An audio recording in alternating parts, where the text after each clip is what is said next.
Kekan, how are you, sir? Yes, sir, and how are you, sir?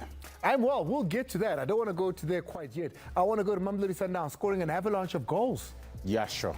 But it was a moment, was sad for me over the weekend to see Marumo Galangs and Siwelele being supported by one group of fans, and they were divided in their rituals as they performed there. You know them, because they're both Bloemfontein teams.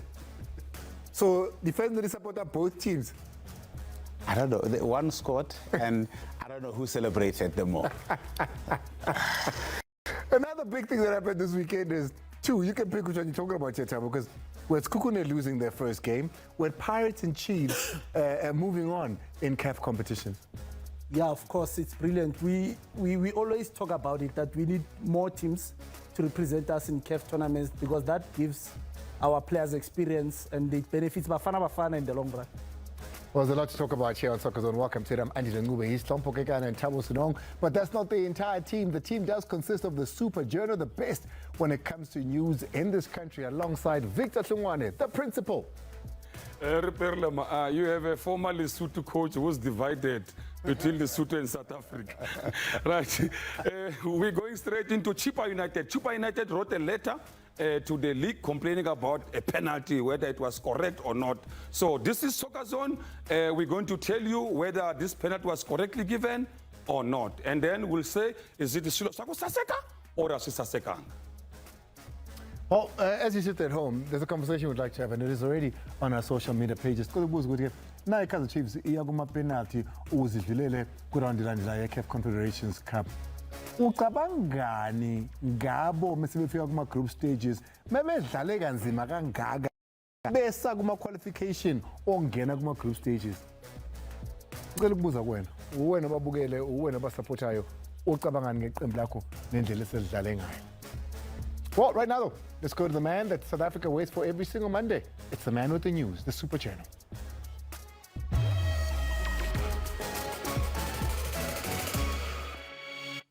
Yeah, let's kick it off with the news that shook South Africa to the core this afternoon. And I'm sure some people are still quite in disbelief around FIFA's confirmation, a story that we broke on sabcsport.com just 2 weeks ago, that FIFA were going to start an investigation, and they've come out quickly with a final outcome that Bafana Bafana officially docked points. Now, the South African Football Association has responded around that ineligibility of Teboho Mokoena, and this is a statement. I'll read it to you quickly. We are deeply disappointed by this unprecedented outcome, and this is where it gets interesting. Delivered by a single-member panel without reasons and without giving SAFA a chance to represent legal arguments. We have requested written reasons and will lodge a formal appeal with FIFA's appeals committee within the 10-day window provided under FIFA rules. Ngiyakuzwa Mazola, ngiyakubona nokushiwo eSAFA lapha. Kodwa ke asibuke ukuthi yini phambi kwethu. What do we know for sure? But before we even go there, Tlompo, I didn't give you an opportunity to speak about this earlier on. It's a big blow for us. Big blow for us, and I don't think we wanted to go that route of now Rencheri calculator, trying to calculate our fate to the World Cup. But of course, we need to look at ourselves as South Africans, because I do believe that when our league is doing that much well in the world, I think this is the part where we should do a lot of things better. So you've worked in administration, you understand how it all works. The question being asked continuously is, whose fault is it, as if there's one person that is the one that should be blamed for all of this? Well, normally the communications with regard to updates will always go to a team manager. But I also just feel the entire coaching staff should take the blame, because then what is the role of the goalkeeper coach, video analyst, assistant coach, and the entire team is to take stats, data, collect information so that they compile reports. And then you are able to say, okay, maybe Mokoena is not eligible to play this game because according to the technical reports, data, stats collected, he's got so many yellow cards. So I just think it's a collective error from everyone that is involved, because the job of the technical team is to support the head coach with data and stats. So as it's South Africa now second. We've got 14 points, but As it stands, of course, we have less goal difference at -3 compared to Benin's -4. This is because we had 5 goals taken from us. The 2 goals that we scored against Lesotho, and then the 3 goals being docked for the ineligibility. The 2 matches that are here at home, we need to make sure that we maximize. The 6 points we have to take the 6 point. Of course, with a lot of goals, because then it will give us a position to sit on top of the log. Obviously, we cannot bank on anybody at this particular moment. We just make sure that we win our matches. We can win our matches and score all of the goals. If Benin do the same, it's as simple as that. They go through. And as far as qualifying second is concerned, if you go look at those second position qualifiers, we're nowhere near the ballpark. Mazur. Yeah, Andile, calculators are up, and I'll tell you who else has got a calculator in his end, but for a different reason. Coach Nasreddin Nabi, we are told, as per our understanding, the happenings out at Naturena, the reason why you haven't heard or seen any formal communications, that locked in discussions between Kaizer Chiefs as well as Nasreddin Nabi around potential settlement thereof. The coach still had a 1-year contract, I believe, with an option to renew. So if you do the maths there, it's a full season alongside an extension, which was at the discretion of the club to renew. As soon as we have that story and the full information to take it forward, we'll let you know on sabcsport.com. We are going to stick with the Soweto Giants, Kaizer Chiefs, a story where my colleague Velile Mnyandu sat down with the sporting director at Kaizer Chiefs, Kaizer Motaung Jr., speaking around the loan policy of young players up and coming who some thought would get an opportunity elsewhere before the window slammed shut last week. We had other plans for those young players, but they've done tremendously well, and it's sometimes better to retain your young talent with you in the same environment while they still get minutes maybe at TDC, but to be able to train with the first team, get that training, understand the game model, as opposed to just saying you're loaning a player for the sake of loaning a player. So I think it's a balance. It's a balance between how we manage the management, the minutes, the training preparation, and I think it's an ongoing process at the same time. I mean, injuries happen. We know exactly the impact of injuries, so we're very mindful of the fact that you could loan out or remove certain players now and find yourself in a tough situation later. Yeah, sticking with from one Soweto Giant to another, Orlando Pirates are preparing at the minute to face TS Galaxy tomorrow night at Orlando Stadium. I did catch up with Coach Adnan Beganovic of the Rockets, who interestingly enough spoke about the 2 players that are currently doing well for the mighty Buccaneers. That's Lebone Siema as well as Mike Sibilibele. For Mike, I know he just need a couple games to start to play, to go to the game, and then he have a quality to play. But from Sema Lebon, I'm surprised because, yes, how you say, we give him chance many times to try with him, and then he, some players need to change the club to show all potential. Maybe he feel that club it's good opportunity for him, and he play well in last 6 games, 5 games. How much Orlando play? I think he play well, and then if he continue like that, he can be a good player for Orlando.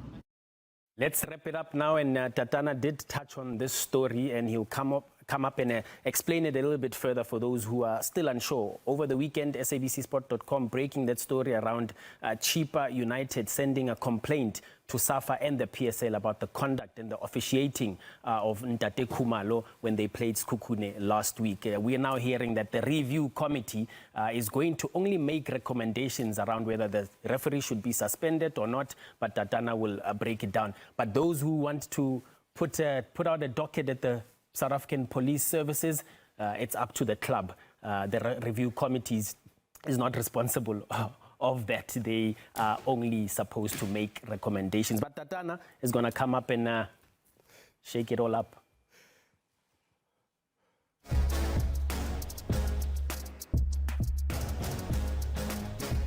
The hot property in the Premier League, Dion Otto. Junior Dion, rather. Yeah, This guy is killing people this week.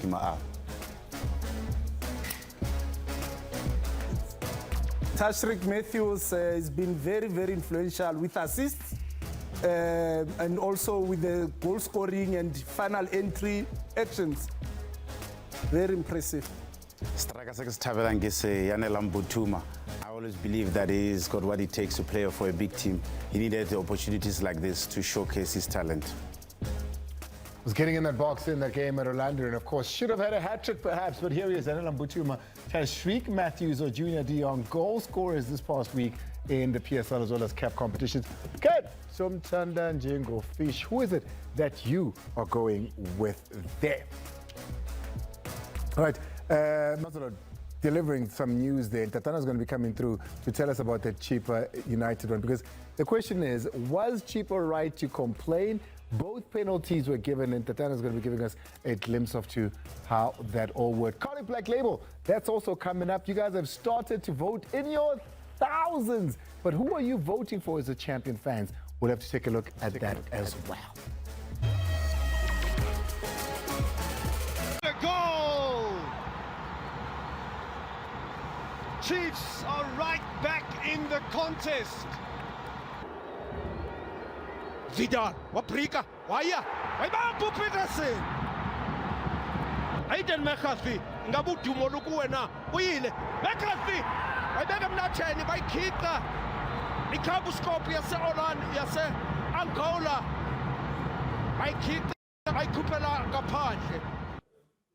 Both teams seeing themselves go through, of course, after this qualification round. Orlando Pirates doing it with an avalanche of goals, and on the other side, Kaizer Chiefs having to go to penalties. The question is, according to what you've seen, Kaizer Chiefs in these qualification rounds, did they do enough to have confidence in them going into the group stages? One of the players that sticks out, of course, when you take a look at this is Lilepo.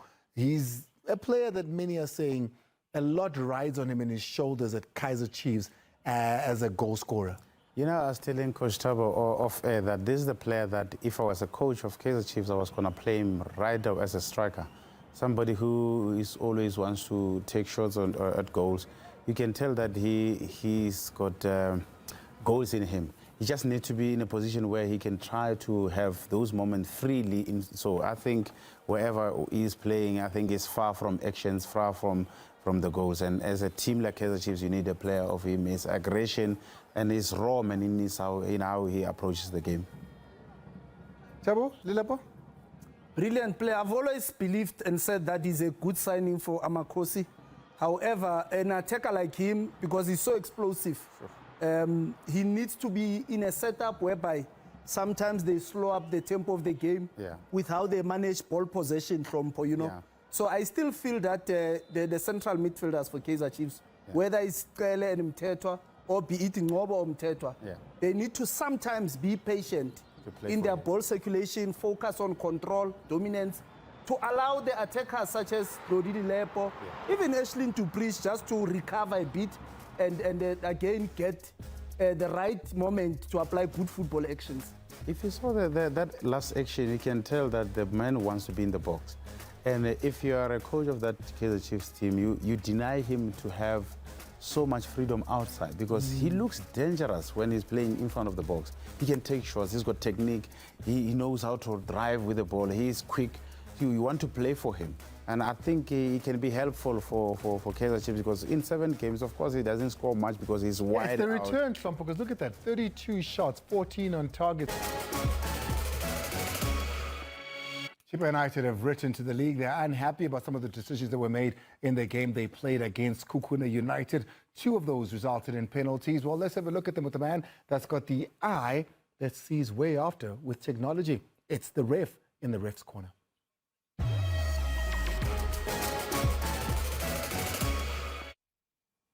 Let's start with Kaizer Chiefs and Marumo Gallant.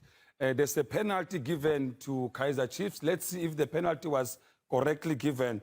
Here we see Dupree getting into the penalty area, as you can see, and then as he tries to pass, Kosana there is falling down, and then he makes contact with the ball from the shoulder to the hand. What does the law say? The law says the ball that comes from your body to the hand. You can see there is the shoulder first, so it's from the shoulder to the hand.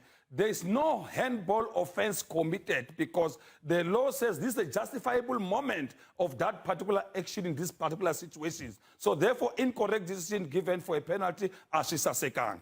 Let's go to the next one. We see De Jong.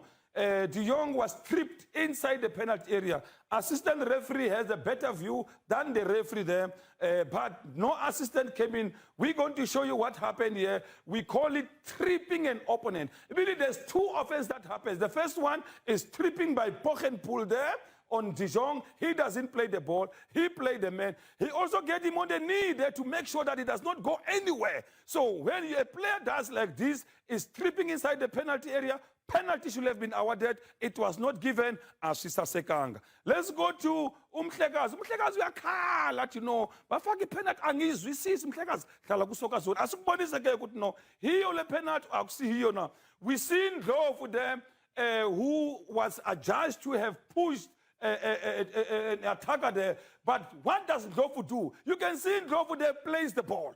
So when he plays the ball, where is the offense? Ayikho le offense committed kusihlali there. So clear, fair challenge, no offense committed, but a penalty was given. Hence, Chippa is crying. So Chippa, here you have a point because we can clearly say to you that the defender, Ndlovu, played the ball. He never played the man. Fair challenge, as Sekang. Oh, there it is. Chippa, you've correct. We've backed you up. You can take this video, cut it up, and then send it through with your complaint. Let's take a quick break.